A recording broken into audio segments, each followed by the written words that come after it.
Egbe on ha matinal. Au matinal on ka khayo ide khode leton. Bon edo zande dion. De benéon miton to miton benéon. Enanje atinken kuyen kororoki no yo. Enanje bloblo jido to miton me fi. Eyin de bo evivinu mi. Bon khayo aiche jai bondo a. Et azon qui azon et le tour meilleur comme doru et di do dire atike mon coton et rien atike mon coton non pas et ka je ni obloji do to me fi di mo do dire mi na mo kodo safun journal Nouvel Observateur de do lo de ache pipa ojo donc na de betaton do ay azon de to me ubodo et menon kun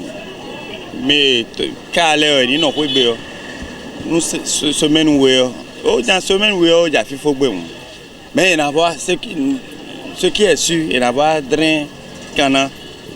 mais ne le ne nous bon aider to mi point bé dion ma wo e na mi hon bo mi tite bo fon bo bio to ro me o e we mi no mo gberupo sindu bo no he fi ko asiko na ache pipa ni go alonu menele parce que lu gan ho din bodo nu me mo do mi gan fi din bo e ma no tero meno kun ka le keredia bodo keke no kun bi to ko me ko le bi kun bi to ko me o mais ya no bon le Nouvel Observateur bon et le leader ache pipa et dogudo menokun ka pevile bus pevile o de na do edo yenya do khogbe de betail de tombe do ye kusana wazo wo e pon we gbodo wi men ye aye bi do famille bodo fi boda si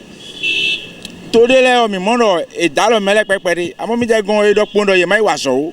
ye ma ka wazo a nte ye kana du bodion e do ye no kwegbo ye ro kwegbe si semaine we ko na pe edin bon de du amina modo ni mi je Saint-Michel o gbefu fi pepe no charger mele o ajoto quartier ton le bo ye jo ajo do bono iblu ne o bo akosuka do ka no le mai waso o menele saki ro igbe jane nyon le na kekere ma se saki ton le wi minute 7 ewe mi ka igbe mo mi ka mo do jeri mi amodo jeri azon ko wa boa tan fami do to me bo ka yin azon ego sin fi zo gaga yi azon ego sin fi zo gaga mo ko ton wa de ka wa pon nu yo wa yin ni bo paja mi mi me gbeto le mi na le bo yin sun bo na remire si chere na tun le mi na blugun bo na gro nu mo ko ton ma ton si me